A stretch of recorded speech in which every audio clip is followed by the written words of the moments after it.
I welcome you to another week of our 4.5-year verse-by-verse journey through all of God's inspired word, and invite you to join me in Jeremiah chapter 11, where we dropped off last week, and pick it up with a little bit of a review starting at verse number 6.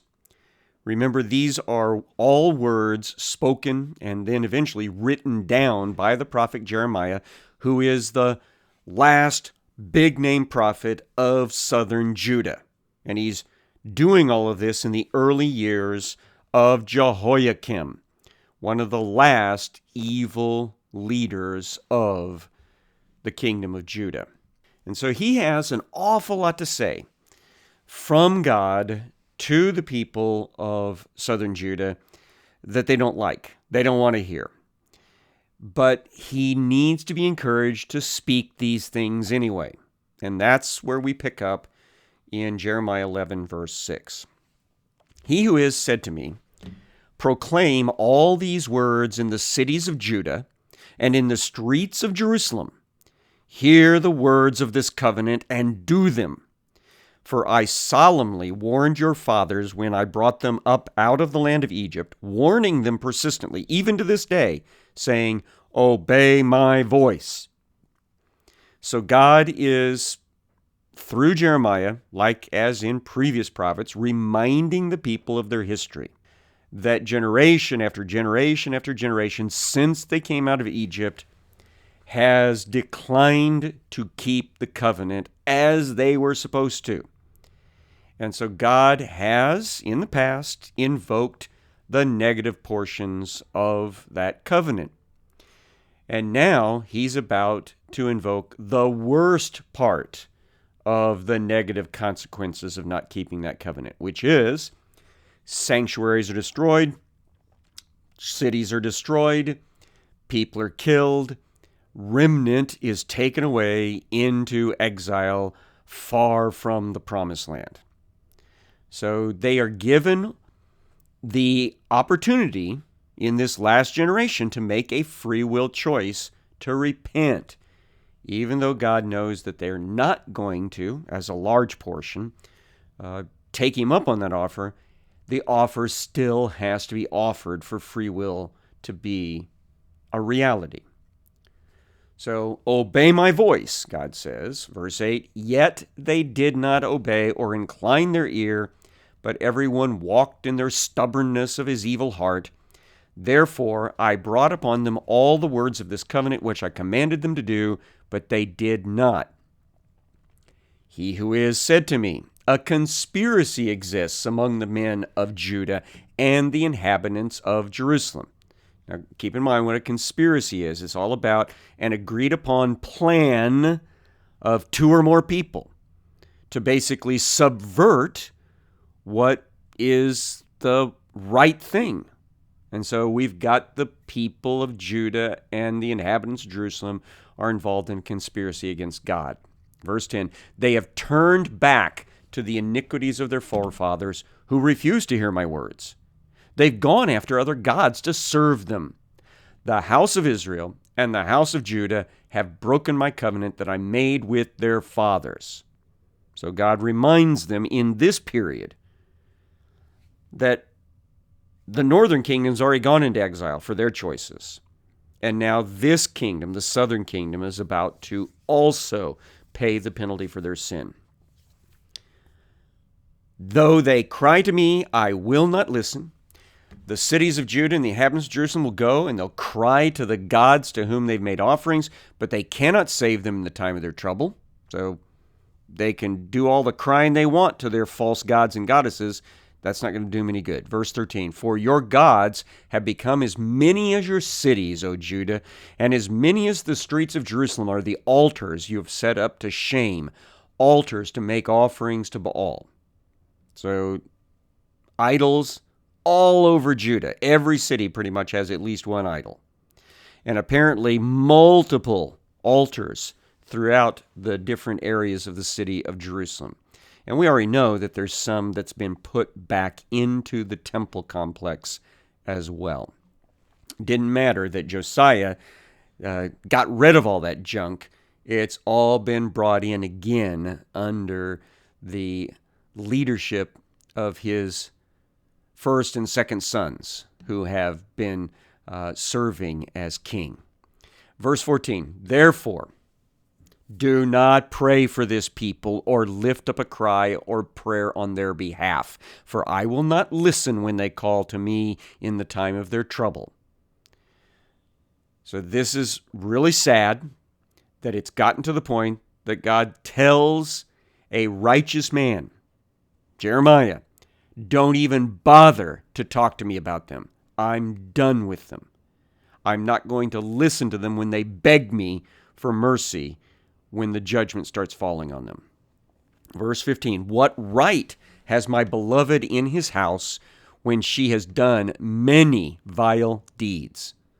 So what right does the beloved nation of Israel, Judah is all that's left of it, have to come into God's house, God's complex of worship, when they've been involved in false worship all over the place? They don't have a right. Can even sacrificial flesh avert your doom? Can you then exult? So can rituals get rid of this? Can animal sacrifices make up for the fact that you're offering sacrifice to other gods and goddesses as well? He who is once called you a green olive tree, beautiful with good fruit. Now this is where we closed up on Friday. One of the major symbols of the nation of Israel is the olive tree. It's even used in the New Testament. So at one time, God referred to the people of Israel as a lovely, beautiful olive tree. But, he goes on, with the roar of a great tempest, he will set fire to it, and its branches will be consumed. So this great big firestorm is going to come sweeping through the country of Judah, through the city of Jerusalem, and burn up that olive tree, because it's now out of control with its sin. He who is of the hosts, who planted you, has decreed disaster against you because of the evil that the house of Israel and the house of Judah have done, provoking me to anger by making offerings to Baal. So it all comes back to the idea that they've abandoned the singular worship of the singular God and started worshiping other gods and goddesses. And God says that's not going to work. This is a solo relationship. And if you are going to spread your attention out to other gods and goddesses, I'm done with you. And you may not have the house anymore. You may not have the city anymore. You may not have the country anymore. I'm sending you away. We'd had other prophets, remember, describe this as a sort of divorce where God was sending away northern Israel. Verse 18, he who is made it known to me, and I knew. Then you showed me their deeds. But I was like a gentle lamb led to the slaughter. I did not know it was against me. They devised schemes, saying, let us destroy the tree with its fruit. Let us cut him off from the land of the living, that his name be remembered no more. Now this seems to be Jeremiah jumping into the story, saying, I didn't realize just how much hatred there was directed toward me by these people. Some of them my own relatives, some of them my fellow priests. They hoped to take my life away. They hoped to erase my work. Verse 20, but, oh, he who is of hosts, who judges righteously, who tests the heart and the mind, let me see your vengeance upon them, for to you I have committed my cause. So Jeremiah talks to God and says, God, please deal with them. Deal with these people that are trying to take me out of the picture. Verse 21, therefore, thus says he who is concerning the men of Anathoth.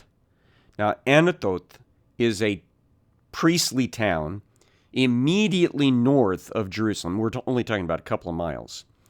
And it is the hometown of Jeremiah. It's where he was born and raised. And so apparently it's some of his own hometown people, including relatives, that are trying to get him killed.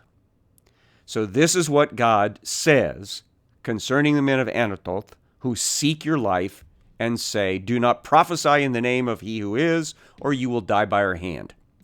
Therefore, thus says he who is of the hosts, Behold, I will punish them. The young men shall die by the sword, their sons and their daughters shall die by famine, and none of them shall be left, for I will bring disaster upon the men of Anathoth, the year of their punishment." So these people that are planning or thinking very seriously about killing Jeremiah, they're probably not intending to murder him so much as they're going to bring him up on charges and seek his execution. We've already seen they tried that. These people, these men of similar age to his, I'm guessing Jeremiah's somewhere in his early 40s at this time, those guys are going to die during the Babylonian invasion. They're going to die by the sword.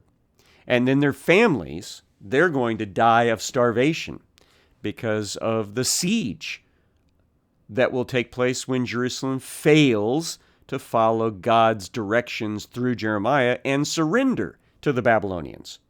So they will try to hold out, and so many of these widows and the sons and daughters of the dead priests will die by famine.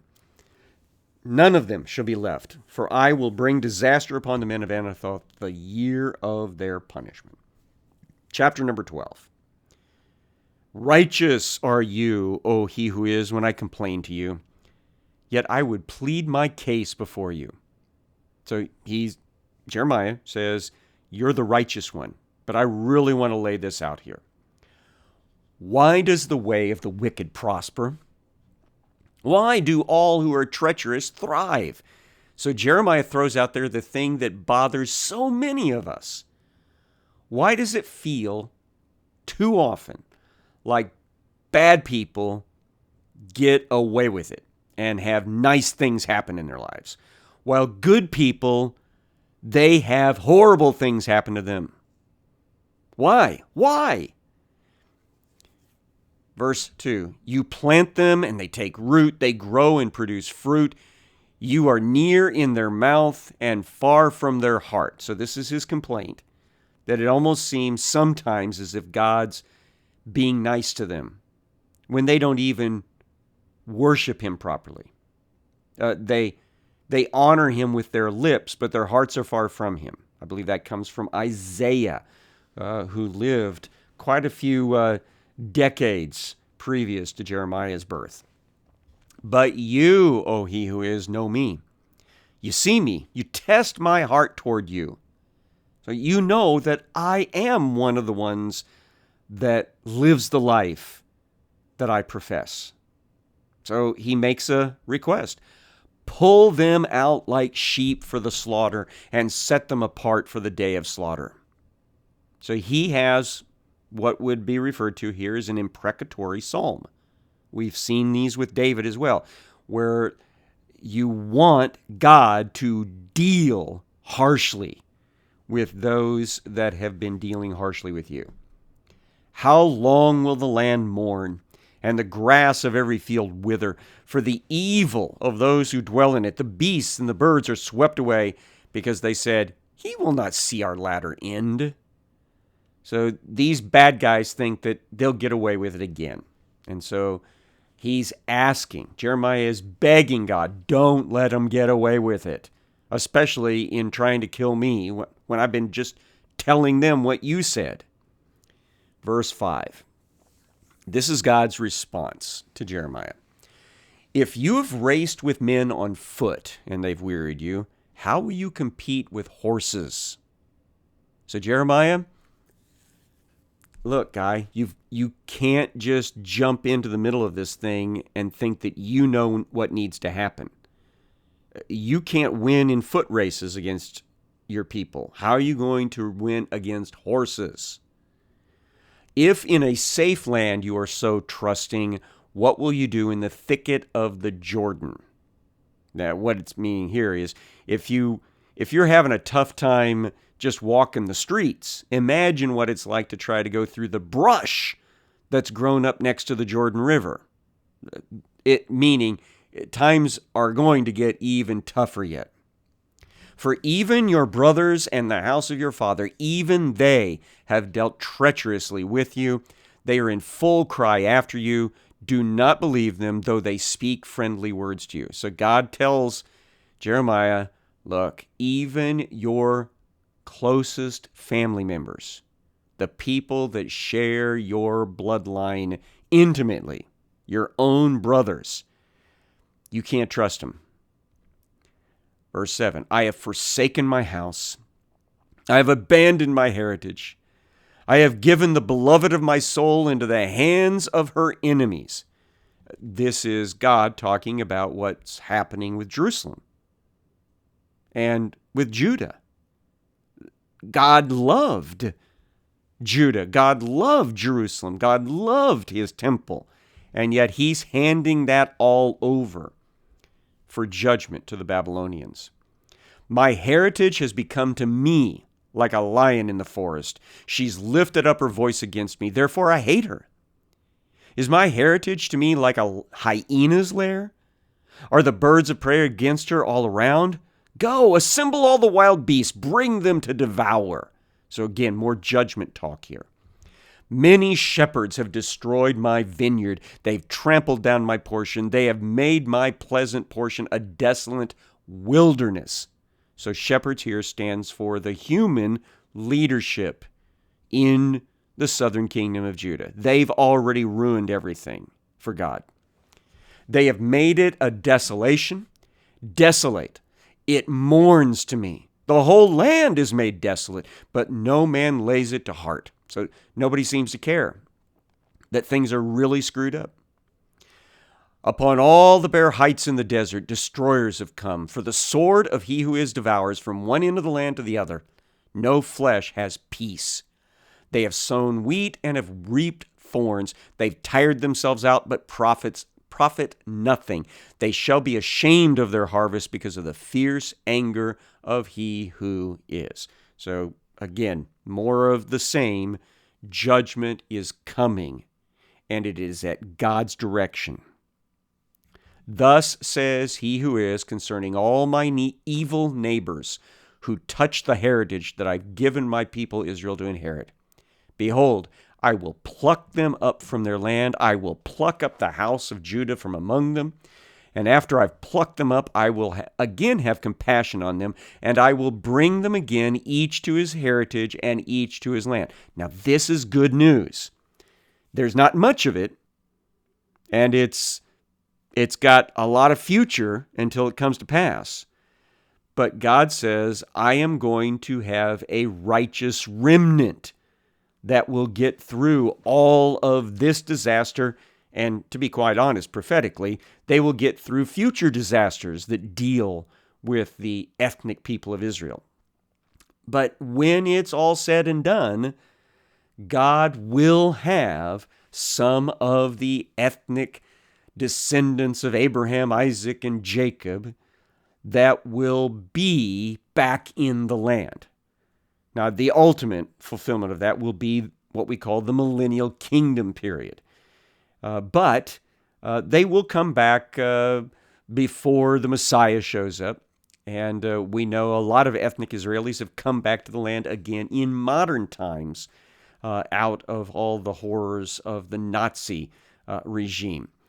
But the ultimate one that I think will always be in God's mind when he makes these prophecies is when Jesus comes back and gathers those who call upon his name to himself. Verse 16, it shall come to pass, if they will diligently learn the ways of my people, to swear by my name, as he who is lives, even as they taught my people to swear by Baal, then they shall build up in the midst of my people. And if any nation will not listen, then I will utterly pluck it up and destroy it, declares he who is. So God makes promises about the future. even in the midst of threats about the near future. Chapter 13 is interesting because Jeremiah is tasked by God to do something that takes time and effort in order to provide a clear mental picture to the people of what's going on. So chapter 13, again, taking place early in the reign of Jehoiakim, so probably 608, 607, 606, probably not much later than 606, does this. Thus says he who is to me, go, buy a linen loincloth and put it around your waist and do not dip it in water. So go buy yourself what was the sort of underwear of Jeremiah's day. And he's to put it on. And he's not to wash it. So he's going to wear his underwear for a long time. I know that's kind of gross, but this is important to the illustration. Verse 2. So I bought a loincloth according to the word of he who is and put it around my waist. And the word of he who is came to me a second time. Take the loincloth that you bought, and which is around your waist, and arise, go to the Euphrates, and hide it there in a cleft in the rock. Now that means he has to travel several weeks up to the Euphrates and back again in order to do this. So he's going to take this trip up into the area where the Babylonian Empire is growing. And he's going to go to the Euphrates River. The Euphrates River has got lots and lots of potential places where he could have done this. But he's going to take his underwear off. Presumably he's got new. And he's going to hide it in a little rocky place. Verse 5. So I went and I hid it by the Euphrates as he who has commanded me. Then he comes back. And then this happens, verse 6. After many more days, he who is said to me, arise, go to the Euphrates, and take from there the loincloth that I commanded you to hide there. So we don't know how long passed, but he has to go back to that little hiding spot and get his old underwear. Verse 7. Then I went to the Euphrates, and I dug, and I took the loincloth from the place where I had hidden it, and behold, the loincloth was spoiled. It was good for nothing. Now, of course, it had been worn for a long period of time, not washed, and then stuffed into a rocky spot and left there for who knows how long. It's not going to be a usable pair of underwear. Verse 8. Then the word of he who is came to me. Thus says he who is, even so I will spoil the pride of Judah and the great pride of Jerusalem. This evil people who refuse to hear my words, who stubbornly follow their own heart and have gone after other gods to serve them and to worship them, shall be like this loincloth, which is good for nothing. For as the loincloth clings to the waist of the man, so I made the whole house of Israel and the whole house of Judah cling to me, declares he who is, that they may be for me a people, a name, a praise, and a glory, but they would not listen. So effectively, God says, I have worked with northern Israel, southern Judah, for centuries. I have stuck to them and kept them even when they've grown nasty and dirty over time. I've stuck with them until finally I can't handle it anymore. I'm going to send them away to the area of the Euphrates. Now, the northern kingdom's already gone up there. The southern kingdom is about to go there. And it will ruin the larger portion of this judgment coming against the nation of Israel and the kingdom of Judah specifically. Verse number 12. You shall speak to them this word. Thus says he who is the God of Israel. Every jar shall be filled with wine. All right, so he's supposed to go and say, all right, all these jars need to be filled up with wine. And they will say to you, do we not indeed know that every jar will be filled with wine? Again, presumably, this is all happening during vintage time, when they've collected the grapes and they've squashed them under their feet in all the great big vats. And now Jeremiah shows up and goes, hey, you need to put all of that wine in those jars. And their response is, duh, of course all these jars need to be filled with wine. Verse 13, then you shall say to them, thus says he who is, behold, I will fill with drunkenness all the inhabitants of this land, the king who sits on David's throne, the priests, the prophets, and all the inhabitants of Jerusalem, and I will dash them one against another, fathers and sons together, declares he who is. I will not pity or spare or have compassion, that I should not destroy them. One of the things that we see imaged in both Old Testament and in the New Testament is that the vintage stomped out of grapes is often portrayed as God's wrath being prepared. And then that vintage is stored away for just the right time. Now, Jeremiah is also going to, in his continued ministry, talk about nations and people getting drunk under God's judgment, because they'll be reeling to and fro because of the things that's happening. So that's what's being presented here, is that God's vintage of judgment is about to be forced on the leadership and the people of the land.